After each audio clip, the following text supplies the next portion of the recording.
Chers collègues, mesdames, messieurs, chers amis, eh bien, c'est évidemment un grand plaisir, avec ma collègue Fadila Lahanen, de lancer cette journée, de vous adresser quelques mots à vous, les acteurs et les partenaires de l'école, vous qui êtes les premiers acteurs du changement. Avant de devoir nous rendre au Parlement, mais nous laissons parmi vous des collaborateurs qui vont pouvoir nous relater les travaux fructueux de cette journée. Alors, Fadila l'a bien rappelé, la question du genre est présente partout dans les rouages de notre société. Certains pensent qu'elle n'est finalement plus d'actualité.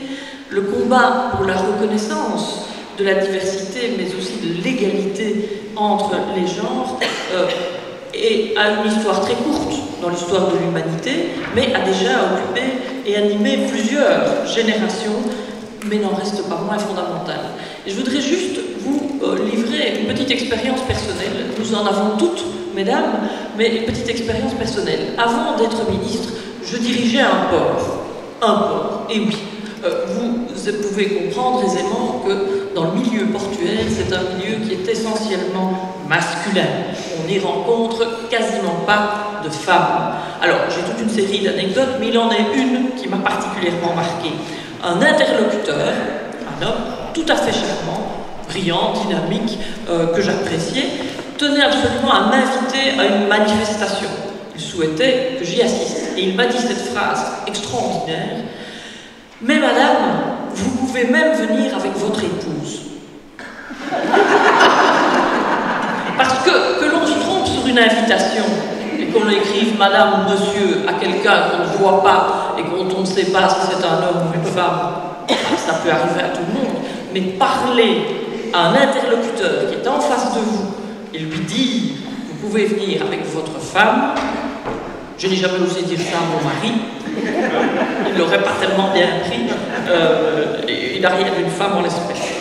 Donc, je pense que c'est évidemment le plus tôt possible qu'il faut lutter contre les stéréotypes et évidemment, déjà, bien sûr, à l'école. À l'école, vous le savez mieux que moi, les discriminations se manifestent également. Et en tant que ministre de l'enseignement obligatoire, je suis évidemment particulièrement sensible, comme ma collègue Fadila Lahanen, aux conséquences préjudiciables pour les enfants sur leur parcours scolaire, en termes d'orientation non respectueuse des talents, des capacités du jeune, des chances de réussite ou non, est-ce que ça intervient dans ces chances de réussite, et bien sûr toute la question de l'épanouissement ou du non-épanouissement à cause de stéréotypes ou de discrimination. En tant qu'enseignant, éducateur, chef d'établissement, membre des équipes des centres PMS, inspecteur, conseiller pédagogique, vous êtes les premiers témoins de ce qui se passe entre les murs de l'école, et si des changements doivent et vont s'organiser, c'est évidemment d'abord et grâce à vous. C'est notre responsabilité collective, moi en tant que ministre, vous en tant qu'acteur de première ligne, de chercher sans cesse à améliorer la qualité de l'enseignement, même si bien sûr l'école ne peut pas tout et ne saura pas tout faire. Parmi les questions qui seront soulevées aujourd'hui, j'en relève quelques-unes qui me tiennent particulièrement à cœur. D'abord, de quelle discrimination parlons-nous? Sont des discriminations envers les filles ou même envers les garçons? Quel est le champ d'action et la responsabilité de l'école? Quel est celui de la société? L'école est le miroir de la société. Existe-t-il des discriminations différentes, spécifiques à l'école, dans l'école? Quelles sont les conséquences de cette discrimination sur le parcours scolaire des élèves? Quels sont les outils dont dispose l'école? Quel est le rôle de chacun des acteurs? Comment construire ensemble des partenariats?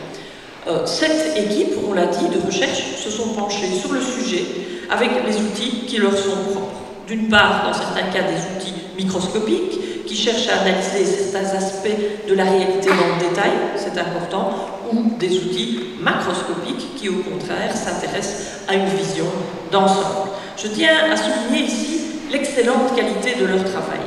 Les conclusions sont autant de pistes de réflexion intéressantes qui serviront entre autres de base aux échanges de cette journée. Il est certain que pour atteindre les objectifs recherchés, les recherches doivent pouvoir déboucher sur des évolutions concrètes, sur des changements dans la vie quotidienne de l'école, et ce pari-là, évidemment, c'est ensemble que nous devons le réussir. Cela, me semble-t-il, est l'intérêt d'une journée comme celle-ci, qui est un moment privilégié pour articuler les travaux de recherche avec le travail des acteurs de terrain. Et je crois que l'apport mutuel permettra à chacun d'améliorer la qualité de son travail.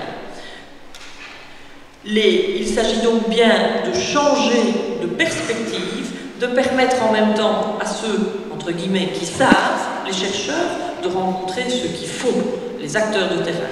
Relance des connaissances et des actions, la connaissance qui permet l'action et l'action qui va susciter la connaissance. En d'autres termes, il s'agit de mettre en œuvre cette boucle permanente par laquelle se tissent les connaissances dans, par et pour l'action. Je crois, avec mes collaborateurs, qu'il n'est pas pertinent de fournir toujours des outils clés sur porte pour améliorer des pratiques. Nous croyons au contraire qu'il est utile et pertinent de vous équiper, de vous fournir, grâce au travail des chercheurs, les bases d'un questionnement possible de vos pratiques, de l'évaluation de celles-ci et de leur amélioration. Au cours de cette législature, nous avons la ferme intention de soutenir les projets qui visent un enseignement d'excellence pour chacun, sans discrimination de sexe, mais aussi sans discrimination de statut socio-économique, culturel, sans discrimination de nationalité. Nous avons la ferme intention de continuer à lutter contre le redoublement et de privilégier une orientation scolaire respectueuse des spécificités de chacun.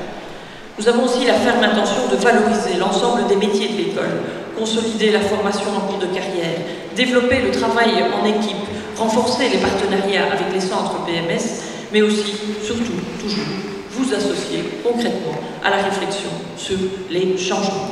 C'est pour cette raison que je suis particulièrement heureuse de ce temps de rencontre comme aujourd'hui, et je tiens à remercier Madame Alexandra Adriansen et son équipe du service de l'égalité des chances pour l'organisation de cette journée et toute la préparation que cela suppose.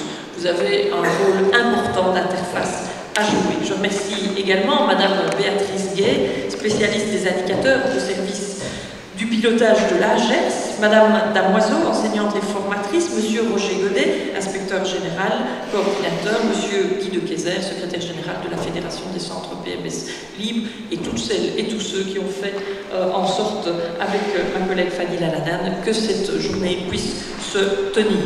Je vous souhaite une très profitable et fructueuse journée. Je suis certaine qu'elle nous permettra à l'avenir d'améliorer encore l'équité, l'égalité et les chances de réussite de nos jeunes, c'est-à-dire la qualité de notre école. Merci et bon travail.